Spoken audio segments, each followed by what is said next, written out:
আসসালামু আলাইকুম। আমাদের ফার্মে যে লাম্পির বাছুরগুলো আছে, সেই বাছুরগুলোর মধ্যে একটি বাছুরে দেখতেছিলাম যে পায়ের উরুর কাছে ওর ফুলে আছে। তো কয়েকদিন ধরে দেখতেছিলাম যে স্বাভাবিকই ছিল, কিন্তু ২-১ দিন ধরে দেখতেছিলাম যে একটু স্বাভাবিকের থেকে একটু বেশি হয়ে গেছে।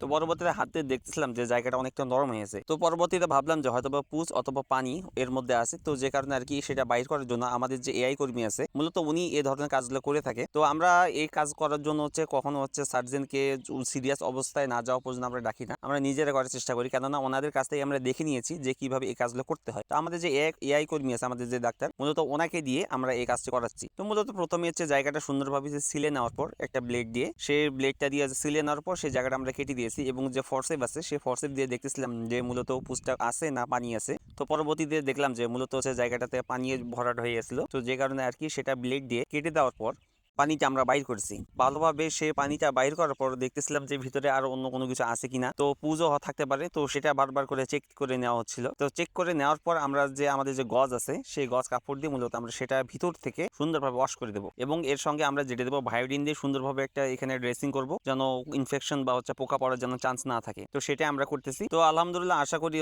এখানে আর কোনো সমস্যা হবে না। আর এই ঘাটা শুকার জন্য আমরা স্ট্রেপ্টোমাইসিন গ্রুপের যে ইনজেকশনটা আছে, সেই ইনজেকশনটা আমরা মাত্রা অনুযায়ী দিব, আর এর সঙ্গে আমরা অ্যান্টিহিস্টামিনটা দিয়ে দেবো। তো যদি কারো উপকারে আসে থাকে, তো অবশ্যই আমাদের জন্য দোয়া রাখবেন। তো আসসালামু আলাইকুম ওয়া রাহমাতুল্লাহি ওয়া বারাকাতুহু।